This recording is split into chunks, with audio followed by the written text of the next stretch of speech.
এই ভিডিওতে আমি তোমাদের সাথে শেয়ার করব রোলের থেকে ঋষিখোলা যাওয়ার পথে আমরা যে ভিউ পয়েন্ট পেয়েছি। এটা একটা ব্রিজ পেয়েছি আমরা, এখানে অনেকেই আসি আর ঋষিখোলা যাওয়ার পথে এই জায়গাটা পড়ে। এটা ঋষিখোলা নদীটাই বয়ে যাচ্ছে অ্যাকচুয়ালি।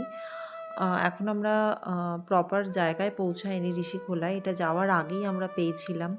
এছাড়া আমরা আড়িতার লেকে গেছিলাম, আড়িতার লেক থেকে হয়ে এই বৌদ্ধ মোনাস্ট্রিটা পাওয়া যায়। এখানে জায়গাটা ভীষণই সুন্দর, চারিদিকে প্রেয়ার ফ্ল্যাগগুলো রাখা থাকে। এই প্রেয়ার ফ্ল্যাগগুলো এত সুন্দরভাবে সাইড বরাবর রাখা আছে, ভীষণ সুন্দর দেখতে লাগে। আর চারিদিকে সবুজ ঘেরা পাহাড়ের মাঝখানে এই বৌদ্ধ মোনাস্ট্রিটা।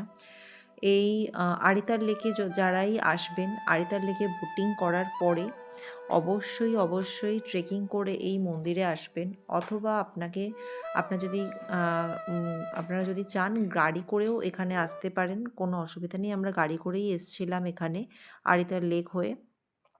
তো এখানে এসে আপনারা এখানে অবশ্যই ভিজিট করে যাবেন। এটা একটা পাহাড়ি ছোট্ট মন্দির, ছোট্ট একটা মঠ, যেখানে আর কি খুব শান্ত নিরিবিলি জায়গা। ঘুরে দেখলে ভীষণ ভালো লাগবে।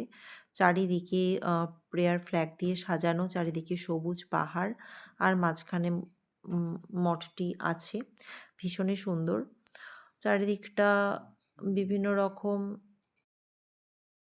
চলুন আমার সাথে আপনারাও ঘুরে দেখুন ডিজিটালি, ভালো লাগবে, ভীষণ সুন্দর লাগবে এই সুন্দর শান্ত নিরিবিলি মোনাস্ট্রি ঘুরে দেখতে।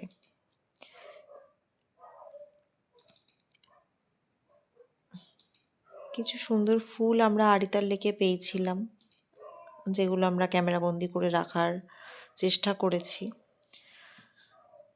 খুব সুন্দর জায়গাটা, ভীষণ সুন্দর মোনাস্ট্রি, চারিদিকে সবুজ গাছপালা।